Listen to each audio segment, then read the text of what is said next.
Flash back. ಆಮೇಲೆ ನೋಡ್ರಿ ನಮ್ಮ ತಾಯಿಯವರು ನನಗೆ ಹುಲಿ ತರ ಬದುಕೋನೆ ನಾನು ಹೆಮ್ಮೆಯಿಂದ ಹೇಳಿದೆ. ಅವನು ಯಾರೋ ಕಿತ್ತೋಳು ತನ್ನ ಮಗ ರಿಯಲ್ ಹಾಕೊಂಡು ಅದೇನೋ ಆಗಿ ಯಾವ್ದೋ ಟಿವಿ ಹಾಕೊಂಡ್ಬಿಟ್ಟ. ಏನಂದೆ ಇನ್ನೊಂದ್ಸಲ ಕಿತ್ತೋಳು ತನ್ನ ಮಗ ದಿ ನೆಕ್ಸ್ಟ್ ಡೇ ಯಾವ ಬೋಳಿ ಮಗ ಹೇಳಿದ್ರಿ ಏನ್ರಿ ಅದು ಮಾತಾಡೋದು? ಏನ್ ಮಾತಾಡ್ತಾರ್ರಿ? ಯಾವನ್ರಿ ಅವನು? ಇವಾಗ ನಾನೇನ್ ಹೇಳ್ತೀನಿ ಅಂತಂದ್ರೆ, ಕೆಲವೊಂದಕ್ಕ ಉತ್ತರ ಕೊಡ್ಬೇಕು, ಕೆಲವೊಂದಕ್ಕೆ ಸೈಲೆಂಟ್ ಆಗಿದ್ರೆ ಸಾಕು, ಉತ್ತರ ಸಿಗ್ತೈತಲ್ಲಣ್ಣ, ಸಿಗುತ್ತೆ ತಾನೆ? ಹೇಳ್ಬೇಕು, ಕ್ವಶನ್ ಕೇಳಿರೋರು ನೀವ್ ಹೇಳ್ಬೇಕು. ಏನು ಹೇಳಲ್ಲ, ಯಾಕೆ ಹೇಳ್ಬೇಕು?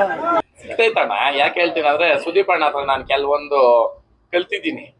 ಸುದೀಪ್ ಅಣ್ಣ ಒಂದೇ ಹೇಳ್ತಾರೆ, ವರ್ಕರ್ ಅವ್ರೆ ಎಲ್ಲಾ ಹತ್ರನೂ ಮಾತಾಡ್ಬೇಕನ್ನೋದು ಏನೂ ಇಲ್ಲ, ಜಿಪ್ ಅಪ್ ಮಾಡ್ಬಿಟ್ರೆ ಸಾಕು, ಆ ಸೈಲೆಂಟ್ ಏನೇನೆ ಉತ್ತರ ಕೊಡ್ತದೆ ಅಂತ ಅಷ್ಟೇ ಸಾಕು. ಕೆಲವೊಂದ್ ಹತ್ರ ಮಾತಾಡ್ಲೇಬೇಕು, ಸಂದರ್ಭ.